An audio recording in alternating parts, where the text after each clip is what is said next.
Остануваат уште неполни 24 часа за како би можеле сточарите да ги пријават своите стада од овци, кози и сандаци со пчелни семејства во Штипската ветеринарна клиника.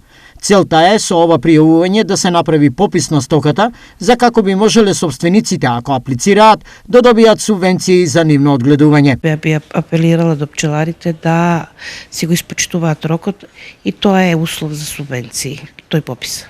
Значи пописот кај пчелите собствениците си ја пријавуваат состојбата од 1 април, а кај овците и козите ние одеме на терен, значи вршиме попис на тие се маркирани веќе, значи се внесуваат во системот и од тој систем црпат податоци платежна агенција и агенција за храна и ветеринарство. Како се одвива постапката за попис на овие видови на ситна стока?